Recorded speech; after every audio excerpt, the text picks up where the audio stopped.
नमस्कार, स्वागत है आपका एक बार फिर से एएस अकेडमी में और मैं हूं आपका दोस्त अरविंद। दोस्तों, आज हम आपके लिए लेकर आए हैं मध्य प्रदेश शिक्षक भर्ती से रिलेटेड कुछ महत्वपूर्ण जानकारी। दोस्तों, उसके पहले मैं आपको बता दूं कि मध्य प्रदेश शिक्षक भर्ती वर्ग 2 और वर्ग 1 को लेकर और खासकर वर्ग 2 को लेकर बहुत सारी भ्रांतियां सोशल मीडिया पर फैलाई जा रही है। तो दोस्तों, आप इन सोशल मीडिया की भ्रांतियों से, गलत अफवाहों से बचें और इससे परेशान न रहें। दोस्तों, आपका यदि वर्ग 1 में या वर्ग 2 में सिलेक्शन नहीं हुआ है तो कोई बात नहीं, आप टेंशन मत लीजिएगा। आप वर्ग 3 की तैयारी करें और अच्छे से तैयारी करें, आपका वर्ग 3 में जरूर सिलेक्शन होगा। चलिए दोस्तों, तो हम स्टार्ट करते हैं आपके प्रश्नों का जवाब। दोस्तों, सबसे पहले तो आपका जो प्रश्न आ रहा था मेरे पास बहुत सारे स्टूडेंट्स का कि सर हमारे डॉक्यूमेंट्स में कहीं कुछ कमी है, जैसे कहीं सरनेम का कमी है, किसी के नाम अधूरा है या किसी के नाम में गैप आ गया है। ये छोटी छोटी मिस्टेक हैं, इसके कारण क्या हमारी ज्वाइनिंग के समय हमें प्रॉब्लम हो सकती है। तो दोस्तों, इनमें क्या प्रॉब्लम है मैं बताऊं। कुछ स्टूडेंट्स ने मुझे ऐसा बताया, जैसे उनका नाम सपोज राम शंकर है, तो 10th की मार्कशीट में उनका राम शंकर लिखा है, तो राम और शंकर दोनों जुड़े हैं। और जब उनका आधार कार्ड बना है तो राम अलग होगा, शंकर अलग हो गया। तो एक उनकी एक मिस्टेक है, छोटी सी माइनर मिस्टेक हम इसको कह सकते हैं। सेम उसी प्रकार कुछ स्टूडेंट्स का ऐसा है कि 10th की मार्कशीट में उनका सरनेम नहीं लगा है और आधार कार्ड में उनका सरनेम लगा है। कुछ स्टूडेंट्स का ऐसा इशू है कि उनके आधार कार्ड में सरनेम नहीं लगा है और 10th की मार्कशीट में सरनेम लगा है। तो दोस्तों, ये छोटी छोटी आपकी जिसको हम माइनर मिस्टेक कह सकते हैं, तो इन माइनर मिस्टेक के कारण मैं आपको बता दूं कि आपको परेशानी नहीं होगी और मध्य प्रदेश सरकार ऐसा कभी नहीं चाहेगी कि इस प्रकार की त्रुटियों के कारण आपको परेशानी हो। लेकिन दोस्तों, एक्चुअल में जो परेशानी होगी वो किसके लिए परेशानी होगी उसके बारे में बता दूं आपको।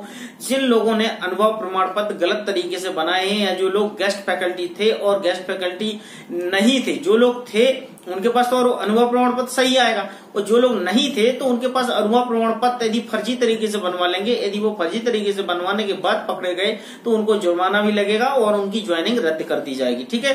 कुछ लोग ऐसे हैं जिन्होंने बीएड डीएड की जो डिग्रियां, बीएड की डिग्रियां हैं वो गलत तरीके से बनवा ली है, फर्जी बनवा ली है, या कुछ लोग ऐसे हैं जिनकी रनिंग में चल रहे उन्होंने फर्जी बनवा ली, उनके लिए इस चीजों का नुकसान होगा। लेकिन दोस्तों, आपकी जो छोटी छोटी माइनर मिस्टेक है उसके लिए आपको बिल्कुल परेशान होने की आवश्यकता नहीं है। यदि आपकी जो माइनर मिस्टेक है उसके लिए सबसे बेस्ट एक आइडिया मैं आपको बता दूं कि जिस दिन ज्वाइनिंग हो उसी के दिन के लिए ना बैठे रहें। अभी आपके पास काफी टाइम है, तो आप अपनी तहसील में जाकर या अपने डिस्ट्रिक्ट में जाकर, जहाँ पर कोर्ट होगा उस कोर्ट में जाकर आप, नोटरी वाले बैठे रहते हैं, नोटरी वालों से एक नोटरी मतलब स्टाम्प पेपर पे आप पूरा अपना बाइफर्केशन मतलब जो क्लियरिफिकेशन दे दें, जिसको हम डिक्लेरेशन बोलते हैं, और उसको बताएं सारी सच्चाई की 10th की मार्कशीट ले जाके और हमारी 12th की मार्कशीट ले जाके और आधार कार्ड कि भैया नाम में ये हुआ है, सरनेम में ये हुआ है, हम इसके लिए डिक्लेरेशन देते हैं कि जो कुछ हमारे द्वारा दिया जा रहा है वो सत्य है। तो इस प्रकार का एक डिक्लेरेशन मतलब आप ले लें और जब ज्वाइनिंग के समय जाए तो उस डिक्लेरेशन को पेश करें, तो आपको किसी प्रकार की परेशानी नहीं होगी, तो आपकी ज्वाइनिंग में आसानी होगी। तो दोस्तों, ध्यान रखिएगा, आपको छोटी छोटी माइनर मिस्टेक के द्वारा कोई भी प्रॉब्लम नहीं होगी।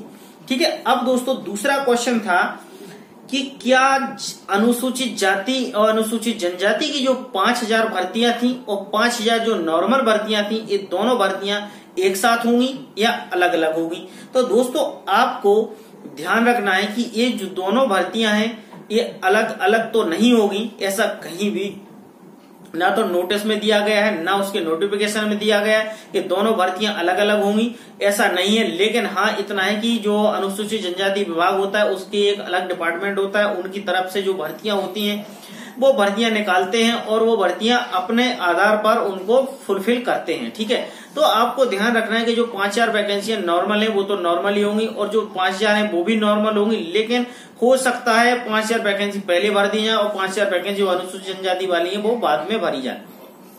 तो दोस्तों, तीसरा सवाल तो ध्यान रखिएगा, तो क्लियर होगा कि ये दोनों भर्तियां आपकी अलग अलग नहीं होगी, भर्ती एक साथ ही होगी। अब दूसरा सवाल था दोस्तों कि ये जो 5000 और 5000 वैकेंसी है वो 10,000 टोटल हो रही है, वो क्या सभी के लिए? तो दोस्तों, ध्यान रखिएगा, ऐसा कहीं भी नहीं लिखा था नोटिफिकेशन में कि 5000 वैकेंसी है जो SC ST की होंगी और 5000 जो जनरल के लिए होंगी, ठीक है, या अदर कैंडिडेट्स के लिए होंगी।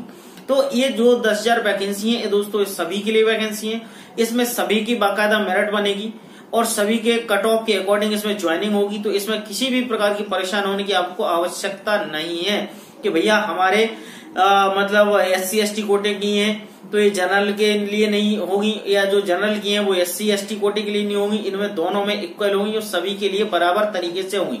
तो दोस्तों आपके लिए इन सब छोटी छोटी चीजों के लिए परेशान नहीं होना। यदि आपने अपने वर्ग 1 और वर्ग 2 में कहीं प्रॉब्लम हो गई, आपका सिलेक्शन नहीं हुआ या आपका नहीं हो पा रहा है, ज्वाइनिंग नहीं हो पा रही, तो आप इसके लिए एक ही काम कर सकते हैं कि दोस्तों आप अपना वर्ग 3 की तैयारी बेहतर करें। अब दोस्तों एक क्वेश्चन था कि ये हमारी भर्ती जो निकली थी इसमें वैकेंसी बढ़ेगी कि नहीं बढ़ेगी। तो दोस्तों मैं ध्यान रखिएगा, आपकी वैकेंसी 100% बढ़ेगी, इसमें बिल्कुल भी कम नहीं होगी। इस बात को मैं आपको अभी भी क्लियर कर रहा हूँ, क्योंकि दोस्तों 10 अप्रैल तक वर्ग 1 और वर्ग 2 का जो लिस्ट जारी हो जाएगी कि किस स्कूल में कितनी वैकेंसी है, किस डिस्ट्रिक्ट में टोटल कितनी वैकेंसी, किस सब्जेक्ट की कितनी वैकेंसी है, वो सब आ जाएंगी। ठीक है, यदि ये सब वैकेंसी आ जाएंगी तो उसके अकॉर्डिंग सरकार डिसीजन लेगी कि कितनी वैकेंसी हमें बढ़ाना है, वर्ग 2 में कितनी कम करना है, वर्ग 1 में, तो उसके हिसाब से आपकी ज्वाइनिंग। तो दोस्तों आप अपने कट ऑफ को लेकर परेशान न रहें। यूट्यूब पे तो बहुत तरह के कट ऑफ दिए जा रहे हैं, तो आप निश्चिंत रहें आप अपने कट ऑफ को लेकर, क्योंकि दोस्तों आपको क्वालिफाइड होने के लिए SC ST OBC के लिए 75 मार्क्स की जरूरत है और जनरल के लिए 90 नंबर्स की जरूरत थी। दोस्तों यदि आपके 90 नंबर और 75 नंबर हैं तो आपका ये जो स्कोर कार्ड है वो वैलिड हो सकता है, 1 साल तक वैलिड रहेगा। यदि इसके बीच में कोई वैकेंसी आती है तो आपको जरूर उसमें चांसेस मिलेंगे, इसलिए आप चिंता ना करें, परेशान ना रहें। और मेरी बहुत बहुत शुभकामनाएं आपके साथ कि आप अपनी खुशी खुशी वर्ग 3 की तैयारी करें। वर्ग 1 और 2 से बिल्कुल डिफरेंस ना हो, बिल्कुल परेशान ना हो, जरूर आपका वर्ग 3 में सिलेक्शन होगा। तो चलिए दोस्तों मिलता हूं नेक्स्ट वीडियो में नेक्स्ट टॉपिक के साथ। जब तक के लिए नमस्कार और खुश रहिए और अपना बहुत ख्याल रखिएगा।